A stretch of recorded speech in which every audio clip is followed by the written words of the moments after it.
bishaan oo dhan tiktok waxaa haysatay lambar telefoona kusoo wacayo lambarkas hadduu kusoo wacana waa maxaa la dhahayay waa lagu sixiraa camal yacni waxaa weynaysaa qayb ka mid ah jirkaada xubinta taranka oo kaleeto aa weynaysaa so sheekadan tiktok haysatay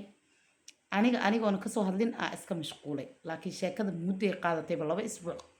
ka badanay tiktok haysatay soo maanta rabaa anigana inaan ka hadlo dhacdo ee ku dhacday qof ee ku dhacday sheekadan oo si xaqiiqa ah oo taleefon ahayn oo life ah ee ugu dhacday okay aan rabaa maanta inaan idinla wadaago kusoo dhawaada sheekadan waxay ka dhacday wadanka sacuudi carabiya ninka ee ku dhacday gabar uu adeer u yahay aniga isnaqaanay iyo dad ay qaraabo yihiin xitaa ninka laakiin ka shaqsi ahaan ninka aniga nin aan aqaano oo hebel aan dhihi kara ma ahayn laakiin ehelkiisa iyo qaraabadiisa isnaqaanay oo sheekadan iiga sheekeeyeen sheekadan xilliga ee dhacdayna social media xitaa saa looma isticmaali jirin yacni waa hore dhacday sheekadan 12 sano ka horeeto so sheekadan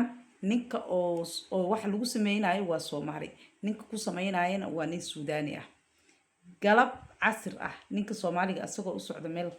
maxaa lahaay kafeega lagu cabo nimanka ay fadhiistaan waxaa ka hor imaanaya nin Suudaani ah ninka Suudaaniga markuu ka hor imaado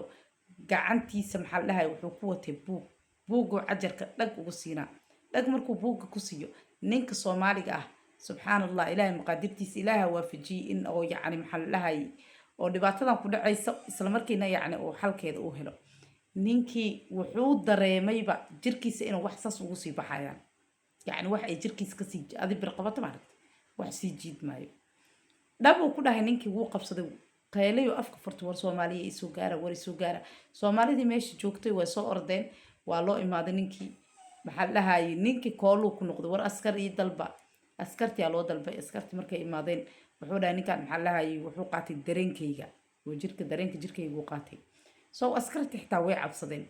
waxay keensadeen shabaqa malaayga lagu dabo shabaqiyaa ninka maxaa lahaay Suudaaniga ah saas loogu riday lagu saaray baabuurka ambalaaska asagana ninkii Soomaaligana waa la waday saldhigyaa loo waday markii la wareystay sheekadiina buusiinayo dareemoyaa markii la wareystay waxaa dhacday ninka Soomaaliga ahaa uu dhahay ninkan maxaa lahaay buuggu cajarka iga dhuftay kadibna waxaa dareemay jirkayga inay wax saas uga sii baxayaan so marka maxaa lahaay anigana hadda wuxuu dhahay wax dareen ah malihiba yacni dareenkii dhana laga qaatay so alaabta ma go-in laakiin dareenkii ka baxay wuxuu dhahay ninka Suudaaniga ahaana wuxuu dhahay waxaas wax ka jira malahan ani ninka waxa ku sameeyay malahan sheekada wuu inkiray markuu inkiray ninka Suudaaniga kulay lama fasixin waa la xiray waxaa la dhahay ilaa iyo maxaa lahaay aad sheekadan xaqiiqadeeda aad ka qirato laguma sii deynayo ninka Soomaaliga ahaa wuxuu dhahay anigana maxaa lahaay baaritaan lagu sameynaya lahay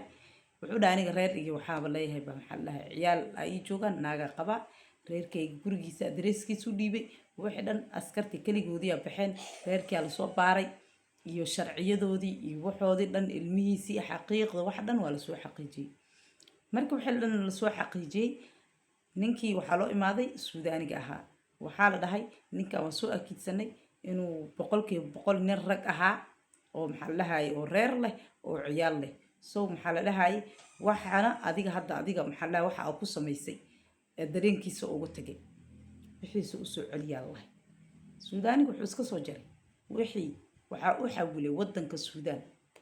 abu direbo nolosheeda wallahi sheekadan waa sheeka dhab ah laakiin muddo ka hor intay sheekooyinka hadda imaanin muddo dhowr iyo 10 sano ka soo wareegatay ee dhacday